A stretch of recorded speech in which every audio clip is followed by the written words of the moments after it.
En este capítulo vamos a conocer los cambios religiosos en la Edad Moderna. Primero hablaremos de la Reforma Protestante y a continuación de la Contrarreforma. Estamos ante un periodo de crisis religiosa porque hay una serie de problemas que tiene la Iglesia Católica. El primero es que esta, especialmente la alta jerarquía católica, vivía sumida en el lujo y en la ostentación. Por si fuera poco, el clero empezaba ya a no tener cultura y debía interpretar la Biblia y administrar los sacramentos, pero el nivel cultural era muy bajo.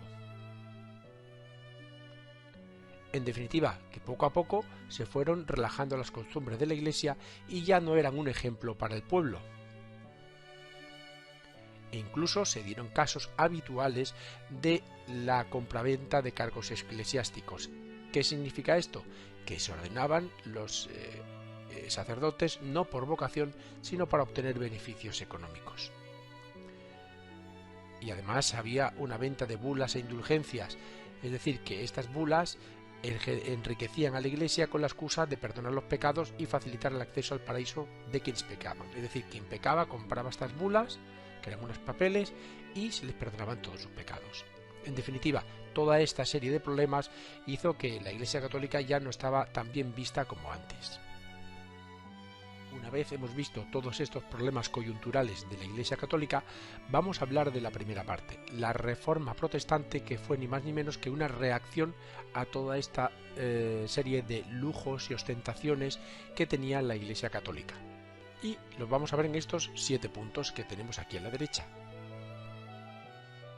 La Reforma tuvo su origen en las críticas y propuestas con las que diversos religiosos, pensadores y políticos europeos buscaron provocar un cambio profundo y generalizado en los usos y costumbres de la Iglesia Católica, además de negar la jurisdicción del Papa sobre toda la cristiandad. El precursor fue Lutero, Martín Lutero. Era un fraile agustino alemán que en 1517 publica en la iglesia de Wittenberg una lista de 95 tesis contra la doctrina católica y la jerarquía eclesiástica.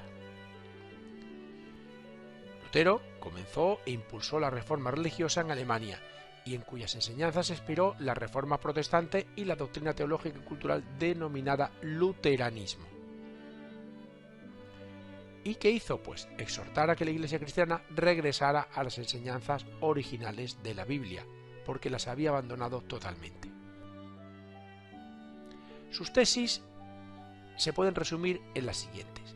Por una parte, condenaba el enriquecimiento de la Iglesia. Por otra, negaba, obviamente, el valor de las bulas o indulgencias para perdonar los pecados que se habían cometido. Defendía, en definitiva, una nueva religiosidad. Se oponía a la soberanía del Papa, prohibía las órdenes religiosas y el culto a las imágenes, y reducía el número de sacramentos a 2, el bautismo y la Eucaristía, es decir, la comunión. Estas eran 6 de las 95 tesis más importantes del luteranismo. Sus pilares reformadores eran 3, la salvación por la fe, la autoridad de la Biblia y el sacerdocio universal. Vamos a verlos uno por uno. La primera dice que solo creer en Dios permite la salvación eterna. No importa los actos que se realicen, sino la verdadera fe en Dios. Además, añade que la Iglesia no tiene el monopolio de su interpretación, sino que los propios fieles pueden interpretar la Biblia según deseen y sin necesidad de un sacerdote, que sea el intermediario entre Dios y el ser humano. Y además añade que todos los bautizados son sus propios sacerdotes. Los pastores pueden incluso contraer matrimonio y han de trabajar para obtener sus ingresos. Todo esto, evidentemente, se opone a las medidas católicas de la época. La corrupción en la Iglesia Católica era tal que no solo Lutero salió a protestar contra esta corrupción, sino que también se le unieron otros. El primero, como hemos dicho antes, eran los luteranos, que eran los seguidores de Lutero, y este estaba apoyado por los príncipes y nobles alemanes que querían distanciarse del emperador Carlos V y el Papa, que por ese otro lado también estaban interesados, y sobre todo los luteranos se difundieron por Alemania, Suecia, Dinamarca y Noruega. Luego teníamos a los calvinistas, que eran los seguidores de Juan Calvino, cuyo origen está en Suiza, y se difundió también por toda Francia, los hugonotes, e Inglaterra, los puritanos. Y ellos creían en la predestinación, es decir, que solo algunas personas se salvarán y el resto estarían condenados. Además añadían que el trabajo dignificaba al ser humano y el éxito en los negocios era una señal de que se estaba tocado por la gracia de Dios. Estaban predestinados. Y también otro gran grupo reformista fueron los anglicanos, cuyo origen está en Inglaterra. Esto fue por otro motivo, pero bueno, lo principal fue que Enrique VIII lo que quería era separarse de su mujer, Catalina de Aragón, pero el Papa se lo negó.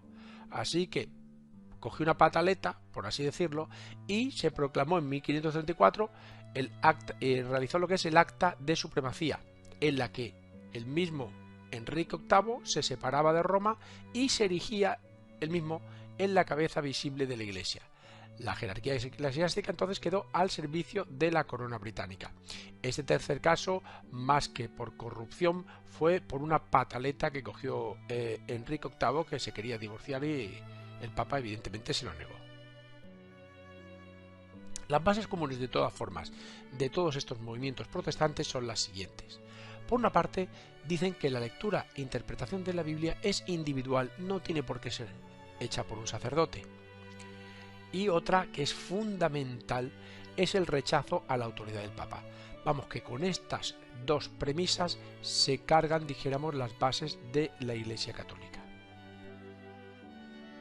¿Por dónde se expandió? Bueno, pues aquí podemos verlo, cómo fue la expansión de las diferentes ramas del protestantismo. Vemos a los luteranos, los anglicanos, los calvinistas, los ortodoxos, y también por dónde estaban los musulmanes. Bueno, pues esto sería la zona por donde se expandió todas las ramas del protestantismo en Europa. El segundo punto es la contrarreforma católica, es decir, la reforma hace una cosa, pues el catolicismo tiene que reaccionar y hacer otras contrarias. Vamos a hablar de estos dos puntos, en qué es y en qué se basaba, y la diferencia que hay entre católicos y protestantes. La contrarreforma no es ni más ni menos que la respuesta de la Iglesia Católica dada a la reforma protestante de Martín Lutero, que había debilitado, lógicamente, a su poder y a su prestigio. Y para ella esta respuesta se basó en tres pilares. El primero fue el Concilio de Trento. El segundo fue la creación del Tribunal de la Inquisición. Y el tercero, más que un pilar, fue una consecuencia de las diferencias entre las religiones, las guerras religiosas. Por tanto, estas tres cosas fueron fundamentales para la contrarreforma. El primer pilar, como me dijimos antes, es el Concilio de Trento. Trento fue una ciudad de Italia donde se reunió la alta jerarquía católica durante la friolera cifra de 18 años, de 1545 al 1563, no vean lo que tendrían que hablar, durante 18 años, donde se llegaron a 4 principales acuerdos. El primero era corregir los errores garrafales que tenía la Iglesia. La primera fue prohibir la venta de indulgencias, daban bulas a diestro y siniestro para perdonar los pecados. La segunda es crear seminarios diocesanos para garantizar la formación del clero, que algunos eran prácticamente analfabetos. Además, los obispos se les obligó a residir en la diócesis que tenían y a los sacerdotes en sus propias parroquias. Se les instó a que llevasen una vida ejemplar y que debían guardar el celibato, porque muchos estaban hasta casados, extraoficialmente, claro. La segunda era establecer unos dogmas y ritos que eran de obligado cumplimiento, y decía que la salvación se conseguía por la fe y por las buenas obras. Se reafirmaban los 7 sacramentos, se reafirmaba el culto a la Virgen y a los santos, y se declaró la Vulgata, que es la Biblia traducida al latín por San Jerónimo, como la única interpretación válida de las Sagradas Escrituras. Vemos que es una especie de contraoposición a lo que hicieron los reformistas totalmente. En tercer lugar, esto fue fundamental, fue la reforma de las órdenes religiosas, especialmente aquellas que se habían relajado en su disciplina, y se crearon con nuevas órdenes como la Compañía de Jesús en 1540, fundada por San Ignacio de Loyola, que sobre todo los jesuitas, lo importante era que dependían directamente del Papa, y se convirtieron en el mayor instrumento de difusión de la contrarreforma. Y lo último fue crear el catecismo, que era un resumen de los contenidos básicos de la Iglesia y de las normas a seguir por los creyentes. el segundo pilar fue la creación de la Inquisición, o la Congregación del Santo Oficio o Inquisición Romana, que se hizo en 1542. Los objetivos de la Inquisición eran uno muy claro: desmantelar y atacar a las organizaciones, corrientes de pensamiento y posturas religiosas que socavaron la integridad del catolicismo y examinar y proscribir los libros que se considerasen ofensivos para la ortodoxia. Era ni más ni menos que un tribunal eclesiástico. Lo que hacían era perseguir a cualquier cosa o persona que se desviaba de la dogma oficial. El procedimiento pues era muy fácil. Sometían a un juicio público a los sospechosos. Este juicio se llamaba auto de fe, y si rechazaban públicamente sus creencias podrían librarse, pero si no, eran llevados directamente a la hoguera. Por lo que respecta a sus normas, fundaron la Congregación del Índice, que ésta elaboraba una lista de libros prohibidos a los creyentes que no podían leer ni comprar, lógicamente. Y el origen de la Inquisición, aunque España es famosa por ella, es realmente Italia, pero después se extendió posteriormente a los países católicos. Y el último pilar, bueno, más que pilar, fue consecuencia, como hemos dicho antes, fueron las guerras religiosas, que fueron enfrentamientos entre los católicos y los protestantes, y duraron desde mediados del siglo XVI hasta mediados del siglo XVII, vamos, más de 100 años de guerras religiosas en el continente europeo. Las consecuencias pues fueron matanzas de personas por su religión en ambos bandos, lo que ocurre en todas las guerras, saqueos de iglesias en países protestantes y persecución de protestantes en países católicos. Duró, recordemos, desde la mitad del siglo XVI hasta la mitad del siglo XVII, más de 100 años. Fueron guerras muy numerosas a nivel interno, por ejemplo en Escocia, Inglaterra o Francia, y también entre varios países, la guerra de los 30 años, la guerra de los 3 años, la guerra de los 80 años, es decir, dentro de cada país y entre países de diferentes religiones. El resultado final fue que al final se recuperó el sentido común y la tolerancia religiosa. Dejemos que cada uno tenga la religión que quiera, lógicamente, y una especie de convivencia entre ambas facciones. Después de 100 años se dieron cuenta que ninguno de las dos partes podía ganar. Y por último vamos a hacer una tabla comparativa para saber las diferencias que hay en temas como doctrina, culto o iglesia entre católicos y protestantes. En doctrina, por lo que respecta a la salvación, los católicos dicen que se consigue mediante la fe y las buenas obras, y los protestantes dicen que mediante la fe, concretamente los luteranos, y la predestinación, los calvinistas. En los sacramentos, los católicos dicen que hay 7, los de toda la vida: bautismo, confesión, comunión, confirmación, matrimonio, ordenación y extrema unción. Y los protestantes dicen que hay 2, el bautismo y la comunión. En el culto, los católicos veneran a la Virgen y a los santos, mientras que los protestantes a ninguno de ellos. La lectura de la Biblia es para los católicos, solamente la puede interpretar el sacerdote y encima el latín.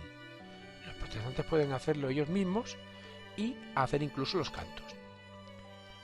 En los católicos los templos están presididos por un altar y en los protestantes son muy austeros. Y en los católicos no se veneran las imágenes, mientras que los protestantes no.